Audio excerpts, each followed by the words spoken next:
Hey guys, this is Woody, the Unexceptional Gamer, and this is a game that we posted from Onslaught's point of view on the Huppet Gaming channel. I'll put a link in the description if you'd like to see it. It was actually rated the #1 video on YouTube, so that's a really big deal. Not the #1 gaming video, not like top 5 or whatever. #1 on all of YouTube today. So wow, I've never had that before, and it's on the Huppet Gaming channel. But all the videos over there are our best efforts. So yeah, it got rated. That's pretty cool. I figured what I would talk about this is game battles. So people ask me a lot of repetitive questions about the game battles matches. One of the big ones I get is, can you run painkiller? And the answer is yes. Unless you're running Major League Variant, which is a subset of rules in game battles, then you can run painkiller. And people see that a lot. Most people use painkiller as their death streak because you're more likely to get it, and it's pretty powerful. Like Final Stand's helpful, but it doesn't really help you win games as much as a temporary boost of superhumanness. You get painkiller, you can run a flag, or at least move to the map where you want to be. Whereas like Final Stand, which I think is actually better for team deathmatch, oftentimes, for most of the game battles games, I don't think it's better. I think painkiller is more helpful. Which guns you can run? So you can set that up. You can set those rules up at the beginning of the game, and before you accept a game, there's a list of them on the Game Battles website that you'll sort through or post your own. You know what you're getting into, and sometimes guys they make shotguns legal, they make kill streaks legal, things like that. If people set the games up to be pretty close to pub matches, there's a good chance that team's not very good. And if you're a good team, then that'll be an easy win if that's what you're looking for. When you see them set up MLG variant, which is say the other extreme, there's a good chance that's an above average game battles team. So those are little hints. If you see pub rules, they're probably a weak team. That's who tends to do it. Oh, are you good enough to play game battles? So, game battles has the best players in the world.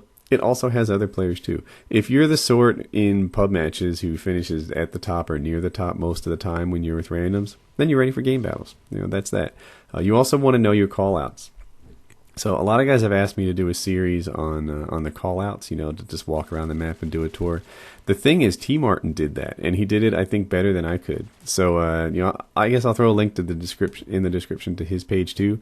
But T. Mart does a tour of every map in Call of Duty and explains the callouts, and he does a real good job on that. So, that'll help you. People tend to run, here are the dominant guns. On the assault rifle side, the TAR is the most popular gun, and then some guys run the AK as well. On the submachine gun side, people run the UMP, and some guys run the MP5, but the UMP and the TAR are the most popular. On the another assault rifle people like is the FAMAS, and sometimes the M16, but mostly the FAMAS. So those are your key guns. You don't see guys running around with vectors or those shotguns or anything like that very often. Those are your top guns. So and people tend to run FMJ a lot. So I found that out early on. I felt like I was losing gun battles when there were things in between us, and it was just because they were killing so much faster because of their FMJ. So now running FMJs become kind of my standard all over the place. A lot of guys tell me that the AK is better because there's no idle sway with no attachments. But, listen, guys, I know that already, and I prefer attachments to a tiny bit of idle sway. Idle sway is not the only measure of a good gun. So yeah, I like FMJ on my AK for the most part because the iron sights work so well. Now, how do you get on a team? That's a big question people have. They want to get into game battles, and there's two ways, and I know I'm going to be crucified for mentioning one of these, but one is the Game Battles website. You can sign up there, register, and you'll have to do that in either case. And then you can call yourself, I think a free agent is what they call you. And then if you're setting up a team and you want to put people on it, then you can go through all the free agents and pick them up. The trouble is that doesn't really work that well. There's like 100,000 free agents, and I don't know anyone that's ever been picked up by a team that way. Sometimes if you go to the Game Battles forums, this is, I guess, a third way. Sometimes you go to the Game Battles forums, people run scrims, which are just, they want to do random matches with people they don't know. And, everyone's individuals. And I guess if you really perform well in there, you might get picked up on a team. But I honestly think, and I'm only saying this because I honestly feel it, the best way to get into a Game Battles team is to go to huppetgaming.com. I'll throw another link in the description.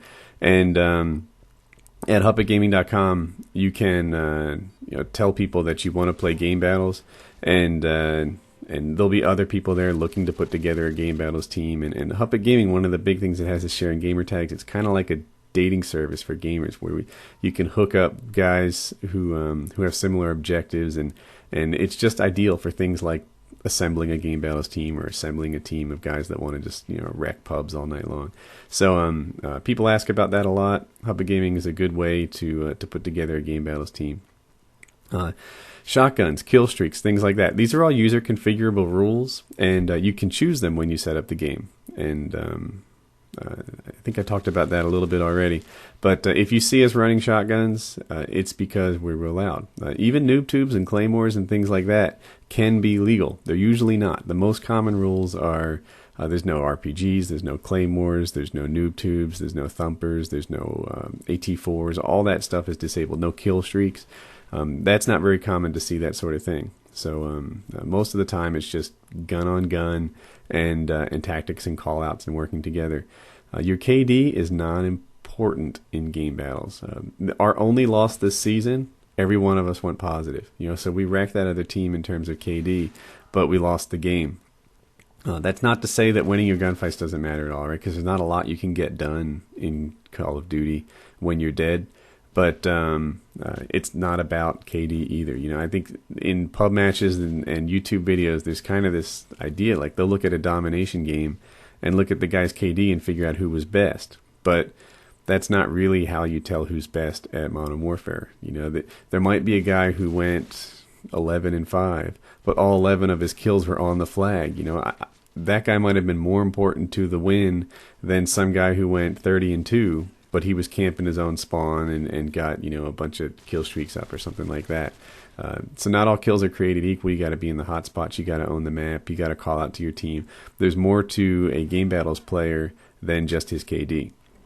Another thing you need to know headed into your first game battles team is that you're probably not going to win. Just go into the first season knowing that it's a learning experience. And that's what we did on my team, even though I picked up some experienced game battles guys. You have to know each other. You have to know what you're good at. You have to know which game types. A run and gunner probably won't do well in TDM in game battles because people there are so patient that they will sit there and hide in the weeds with a 1-kill lead, and every engagement will be on their terms. And you might run around pubs and magically win every gunfight somehow, but that style is really unlikely to work for you by running and gunning in, say, team deathmatch in game battles. On the other hand, if you're that sort of guy, then you might have a really good demo teammate, and there it is. So you have your different positions. That guy needs to slay. He's going to clear the way. Maybe say your flag runner knows that he can go back and forth, with impunity, right? Your slayer owns the middle of the map. He'll tell you, that it's clear on the side, and you can run alongside. So running gunners have their place, but they have their place in TDM. My point behind this is you need to know what you're good at, and you need to leverage that so that you guys can play together. Game battles games can be stressful. When I lose a pub match, it's a bummer, and I think about it for a little bit.